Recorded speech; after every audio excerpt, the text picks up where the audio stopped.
ዳጣ ለናታን አቶ ደረጀ ወላጅ አባቷ እንደሆነ ነገረችው። በጣም ደነገጠ። ራሱን ይዞ ደነገጠ። ምንም ቁጭ ብድግ ነው ያለው። በቃ በፍጹም ላምንሽ አልችልም አላት። እኔ በጣም ብዙ እንደውም አንድ ቀን ትዝ የሚልህ ከሆነ በስተት አባዬ ብዬ ጠርቼው አንተ ተጠራጥረ ነበረ። ደግሞም ራስን እና ለምን ትነግርኛለሽ ለእኔ ይላታል። እና ደግሞም ራስን ደግሞ ያስገድድከኝ ንገረኝ እያልክ ይሄ በመጀመሪያ የህይወቴ ቁልፍ ሚስጥር ነው። አባዬ ለማንም እንዳትናገሪ ብሎኛል። ይኸው እኔ አንተን ስለምወድህና ስለማምነ የነገርኩ ትለዋለች። እንዴት ትነግረኛለች ታዲያ? እኔ በቃ ምንም ላምንሽ አልችልም። አባዬ አባትሽ ሊሆን አይችልም። ውሃ እህትሽ ናት፣ አበጌኢልም እህትሽ ናት ይላታል። አዎ እኔ ከዚህ ቤት ከመጣው ቀን ጀምሮ እህቶቼ እንደሆኑ አውቃለሁ። ውሃም ሆነ አበጌ ለእህቶቼ ናቸው ትለዋለች። ማመን አልፈለገም በፍጹም። በቃ ራሱን ይዞ ነው ውይ ያለ። በቃ በጣም ነው የደነገጠው። ሰላም ውድና የተከበራችሁ የቻናል ቤተሰቦች ይህን ቪዲዮ ስጀምሩ ላይክ፣ ሰብስክራይብ እንዲሁም በቅንነት ሼር በማድረግ ቪዲዮን ጀምሮ ማለት ነው። እንግዲህ ዳጣ ድራማን ቀጣዩን ክፍል ይዤላችሁ ቀርብ ያለው ቪዲዮ ድራማው በጣም ደስ የሚል ድራማ ነው። እንግዲህ ከድራማው ጋር መልካም ቆይታ፣ በርካታ ነገሮች እንደምትማሩበት ተስፋ አደርጋለሁ። መልካም ቆይታ። እንግዲህ ዳጣ የአቶ ደረጀ ልጅ እንደሆነች ከዚህ በፊት ይታወቃል። በዲኤንኤ ምርመራ ድሮ የጎዳና ተዳዳሪ እንደነበረች እና እንግዲህ ዳጣ ማለት የሰላም ልጅ ናት። ሰላም ደግሞ ስለ ዳጣ በጣም ማወቅ ትፈልጋለች። አሁን ደረጀ ከሰላም ወልዷት ነው እንግዲህ ጎዳና ላይ ያደገችው ማለት ነው፣ አውቶ ጥሏት። ስለዚህ አሁን ዲኤንኤ ሲያስመረምራት ትክክለኛ ልጁ እንደሆነች አውቋል። ሰላም ደግሞ ስለ ዳጣ ማወቅ ትፈልግ ነበረ። ነገር ግን እና በናታን አማካኝነት ነው ማወቅ የምትፈልገው። ናታንን ሄድና ቅረባት፣ ጠይቃ ስለ ህይወቷ፣ ከየት ነው የመጣች፣ እንዴት ነው፣ ማናት እያለች ትጠይቃለች። እንግዲህ ደረጀ ግን እስካሁን ድረስ ለሰላም ምንም ነገር አልነገራትም። ልጄን እዚህ ቤት ውጪ። አሁን እርግዝናዋም ያው የሰላም እንደምታውቁት እየገፋ ነው እርግዝናዋ። ሰራተኛ ይቀጠር ሲባል አይቀጠርም ብላለች። እሷም ደግሞ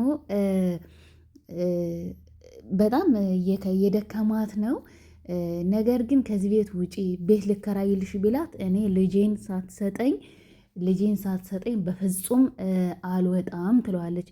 እኔ ልጄን አምጣ፣ ልጄን ስጠኝ፣ ካልሆነ ግን ሁሉንም ነገር ለማርቲ እነግራታለሁ ትለዋለች። ባለፈው እንደዛ ብላው ነበረ።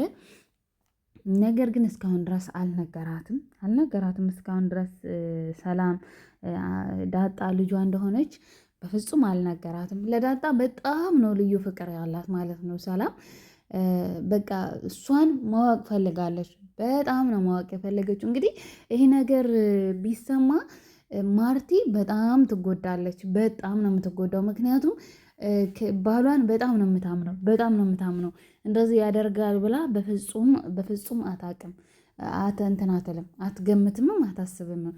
እንዲሁም ናታንን ደግሞ በግድ ሊድሩት ነው ናታንን ማለት ነው። እንግዲህ ናታን የሚወዳት ዳጣን ነው። አበጌኤል ደግሞ እሱን ነው ትወደዋለች። እንግዲህ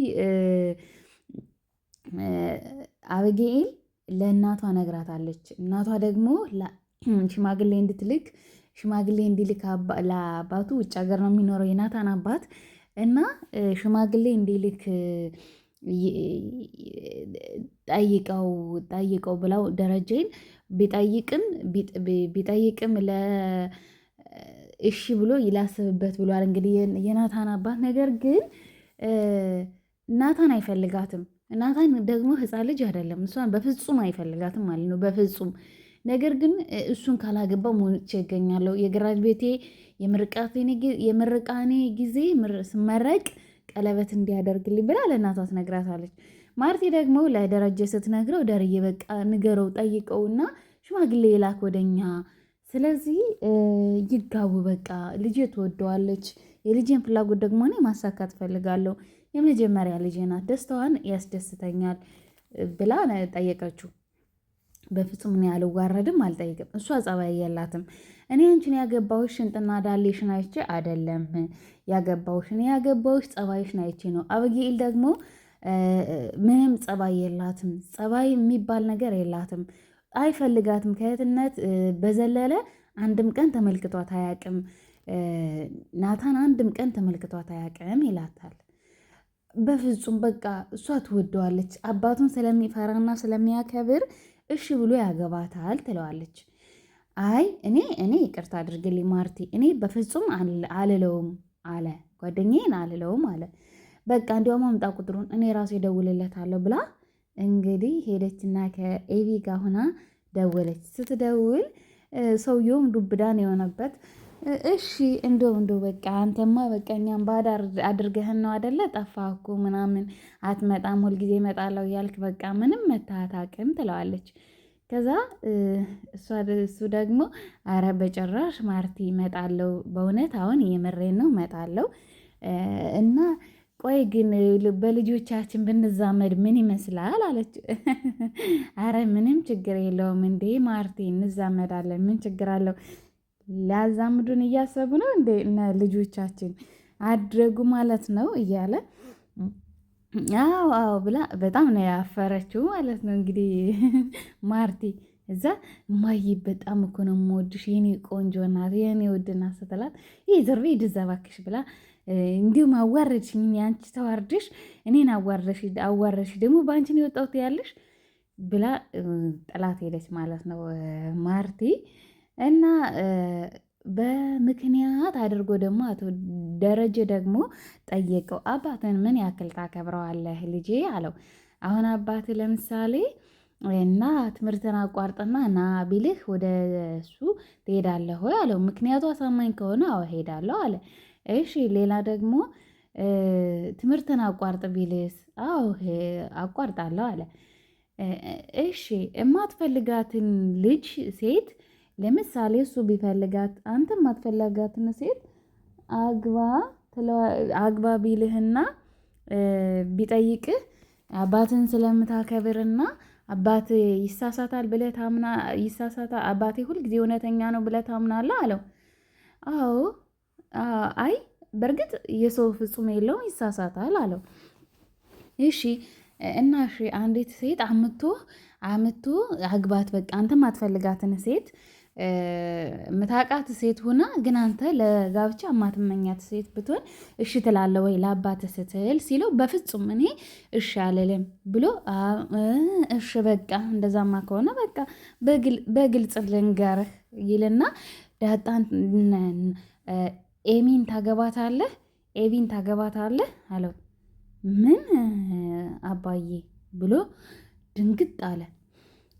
ምክንያቱም በፍጹም አይፈልጋትም፣ በፍጹም ማለት ነው። በፍጹም ነው የማይፈልጋት። የሚፈልጋት የሚያፈቅራት የሚወዳት ዳጣን ብቻ ነው ማለት ነው። እሷ ደግሞ ምን ትላታለች? ዳጣን እኔ ላገባ ነው ናታንን ላገባው ነው ትላታለች። አንቺ በየመንገዱ የምትላላሹ ምን የምትዩ የሰውን እጮኛ ነው፣ እኔ ላገባው ነው፣ ሽማግሌ ሁሉ ተልኳል። አባዬና እማዬ በቃ የናታን አባትም ፈቅዷል።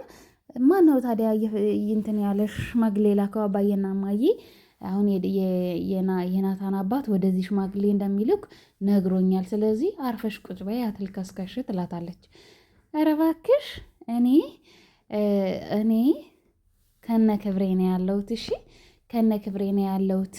ሙዝና ብርቱካን የሚጣፍጠው ከነ ልጣጩ ሲቀመጥ ነው። ልጣጩ ተልጦ ከተቀምጦ ከሆነ አይጣፍጥም። ከነ ልጣጩ ግን ተከፍቶ ሲበላ ይጣፍጣል። ትሰሚያለሽ? እና እኔ ከነ ክብሬ ነኝ።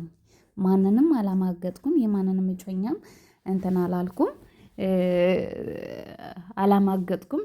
ስለዚህ ራስሽ እንኳን ደስ ያለሽ ሚዜ ልታደርጊኝ ነው፣ ሚዜ ሆንሻለሁ አለቻት። ከዛ አይ በፍጹም እኔ አንቺን ሚዜ አላደርግም፣ በጣም ብዙ ጓደኞች አሉኝ፣ አንቺንማ ሚዜ አላደርግሽም ትላታለች አይደል። ድጋሚ ደግሞ ቆየችና ላገባ ነው ትላታለች። እና እኔ ምን አገባኝ እና ላይ ምን አገባኝ አንቺ በሽተኛ ነሽ እንዴ ብላ ትታት ሄደች ማለት ነው። እንግዲህ ኤቢ ዝም ብላ ነው የምታወራው። ምክንያቱም ልጁ አይፈልጋትም። እሷ ስለፈለገች ብቻ ነው እንግዲህ በግድ እናቷን ሽማግሌ እንዲላከብኝ ወደ እኔ ብላ እንትን ልትል ያደረገችው ማለት ነው። እና ግን ሰውየውም መቼም ሕፃን ልጅ አይደለም አስገድዶ መቼም አይድሩትም። እሱ ከፈለገ ብቻ ነው የሚዳረው ማለት ነው የሚያገባት። ግን እሱ አይፈልጋትም፣ አያገባትም፣ አይፈልጋትም። ከእህትነት በዘለለ ጭራሽ ነው የማይፈልጋት። እና ኤቢን ዳጣን ለማናደድ ነው እንግዲህ አቢጌል ይሄን ሁሉ ነገር የምታደርገው ዳጣን ለማናደድ ነው። ዳጣ በፍጹም ማግባት የለባትም። አሁን መታ እኔ የወደድኩትን ልትነጥቀኝ አትችልም ብላ ነው እንግዲህ። አርጁ ደግሞ እንግዲህ ምን አደረገች አቢጌል? ሂድና ዳጣን ወይ አይኗን አጥፋት ወይ ደግሞ በጩቤ ውጋት ትለዋለች። ከዛ እኔ በፍጹም እንትን አልልም፣ በፍጹም ሰውማ አላጠፋም ብሎ እንግዲህ እንደ አፍቃሪ የሆነ ልጅ እንግዲህ በፍጹም እንደዛ ላደርግ አልችልም፣ ነፍስ አላጠፋም፣ አካልም አላጎርልም ይላታል። ስለዚህ እኔ ደግሞ ልታየኝ አትችልም በፍጹም፣ እሷን የሆነ ነገር ካላደረካት እኔን አታገኘኝም ትለዋለች። ከዛ በጣም ነው የተናደደው። ጭራሽ ሰድባው መጥታው ሄደች። እንኳን አይደለም ለሰው ልጅ ለላም ክብር አለኝ አለ። ከዛ እሷ ደግሞ ስለዚህ ለምን ላም አታገባም ትለዋለች። እውነት እኮ አንቺም እኮ ላም ነው የምትመስኝ ይላታል። በዛ በያዘችው ፖርሳ ፊቱን ጠፍጥፋ ያው ሄደ። ከዛ በጣም ነው የተናደደው። ከዛ የውሃ ጓደኛ ስትመጣ ምን ነው አርጁ ምን ነው ትለዋለች። አይ በቃ እኔ የምልሽ ኤቤ ግን ያን ልጅ ታፈቅረዋለች አይደለ ይላታል። አዎ እሷ ብቻ ነው የምታፈቅረው፣ እሱ ግን አይፈልጋትም ይላታል። እንዴት ለእኔ ክብር አይኖራትም ብሎ በጣም ነው የተናደደ። ቆይ ገላታለሁ፣ እሷን ገድዬ እስር ቤት እገባለሁ አለ። ምክንያቱም በጣም ብዙ ጊዜ ነው የለመናት፣ ብዙ ጊዜ ነው የጠበቃት። አንዴ በጣም ድራማ ነው የምትሰራበት በዚህ ልጅ ማለት ነው። እና በጣም ጎበዝ፣ አሁን በርትቷል፣ አሁን ወንድ ሆኗል ማለት ነው። ፍቅር አንዳንዴ ጅል ያደርጋል እና ተጃጅሎ ነበረ። አሁኑ ጀግና ወንድ ሆኗል። እንግዲህ ኮስተር ብሏል። እሺ ውድና የተከበራችሁ የቻናሌ ቤተሰቦች እንግዲህ ከድራማው ብዙ ነገሮችን እንደምትማሩ እንደተማራችሁበት ተስፋ አደርጋለሁ። ቀጣዩን ይዤ እመጣለሁ። ባይ